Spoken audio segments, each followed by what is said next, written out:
There is a viral trend on TikTok of people showing their weight loss while taking this diabetes medication, Ozempic, despite the fact that they don't have diabetes. Due to this, there's been a shortage of the medication for those that actually may need it. Here's exactly how Ozempic helps with weight loss, why you shouldn't be taking it, and alternatives you can use instead that aren't a pharmaceutical.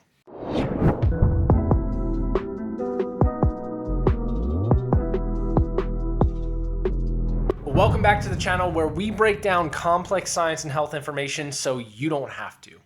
If that sounds interesting to you, please consider subscribing to the channel. And if you know someone else who might consider this valuable, go ahead and share it with them. What a wild time to be alive. There are people on social media that are taking a medical drug that's meant for type 2 diabetics just to lose weight. It's crazy. Anyway, let's jump into it. Semaglutide is sold under the brand name Ozempic and is a glucagon-like peptide analog. In short, this GLP-1 hormone receptor agonist works in the body by regulating insulin secretion and suppressing appetite. By doing so, it helps lower hemoglobin A1C, which is a marker of insulin sensitivity, and can reduce caloric consumption. So let's take a look at one of the studies done on this. This study took individuals and put them on a diet and exercise alone or diet and exercise plus Ozempic for 30 weeks. The results were that A1C levels decreased from 8.05% to 6.6% with 0.5 milligrams and 6.5% with 1 milligram. The exercise and diet alone condition decreased from 8.05 to 8.03. On average, Ozempic users also lost 3.73 kilos, 4.53 kilos, and 0.98 kilos respectively in the placebo condition. At first, it looks great, but this indicates to me that a poor diet and exercise intervention happened if these individuals only lost less than a kilo over 30 weeks with a diet and exercise regimen. Heck, most people lose that after drinking some MCT oil and running to the bathroom, right? The results didn't come without side effects either.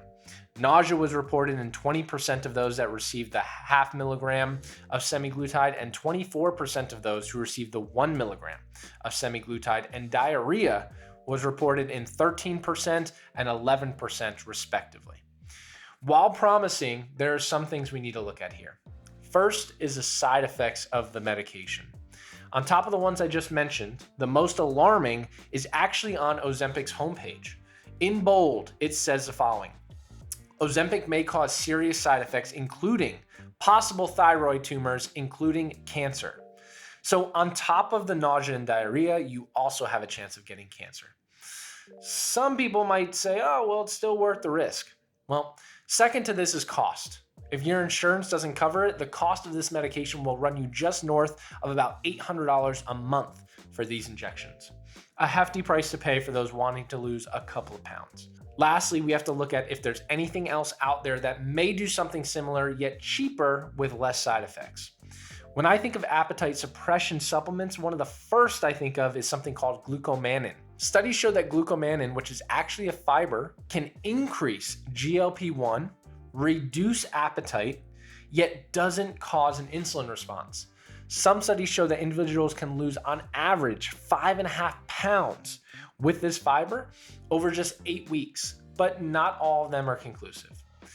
Thus, that's where a strategic, free, well-formulated ketogenic diet comes in.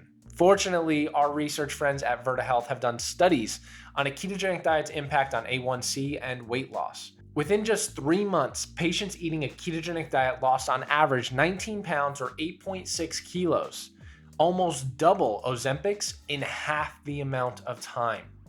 In addition, they dropped their A1C from 7% down to 6% in 90 days, which is a 14.2% decrease compared to the 19.2% decrease in Ozempic's, which was more than double the amount of time or the duration. So, while Ozempic can be a beneficial drug for diabetes, it should not be your first line of defense when solely trying to lose weight. Instead, my tips for those TikTokers would be this. 1, at minimum walk 10,000 steps a day. 2, Follow a low-carb, ketogenic diet. 3, use supplements like glucomannan, exogenous ketones, and even berberine strategically. All of these are way less expensive and come with little to no side effects compared to Ozempic.